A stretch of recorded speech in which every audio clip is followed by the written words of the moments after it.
name's Kimball, and I'm one of the base pilots here at Perth, operating on behalf of Scotland's charity air ambulance. Our shifts run from 7:30 in the morning until 7:30 in the evening, and so we report at 7:30 in the morning, unless we've had a late finish the night before. Our first task of the day is going into the hangar to commence the fuel checks. It's very important to make sure that the fuel inside the aircraft and the fuel that goes into the aircraft is free from any debris or other particles, and also that no vapour is condensed inside the fuel tanks and formed water, which could cause the engine to stop. The aircraft that we operate is very safe, and part of the reason for that is because we've got two of almost all of the main components, so that if one stops working, the other one will keep going. That's particularly relevant for the engines. We've got a twin-engine aircraft, but if there's any issue with the quality of the fuel, that can affect both the engines equally. We test for water both visually and also using a fuel testing capsule which will turn blue if it comes into contact with any water or moisture. We also have to check the quality of the fuel that comes from our bowser, which is what we use to refuel the aircraft. And of course, part of this job is that the phone can go at any point and we get a task. And that's what happened today when we were just about to test the fuel.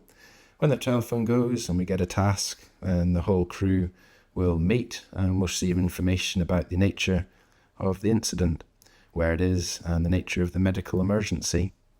And then we'll plan accordingly. For this call, as with any other, we did a weather check for the route. My primary responsibility as an air ambulance pilot is to safely and efficiently transport the paramedics to the scene of a medical incident, transport a patient to hospital, and then get the team and myself back to base safely at the end of the day. One of the major challenges of the role is how we have to be prepared to face a wide variety of different scenarios.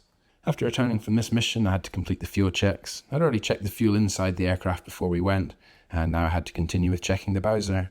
Having done that, I was able to put clean, tested fuel into the aircraft. As soon as we return from a mission, the first thing we do is refuel the aircraft, and that makes us available immediately should the telephone ring again. Before and after every air ambulance flight, I as the pilot have to inspect all of the vital components to make sure that they appear in good working order and that there are no leaks or breakages.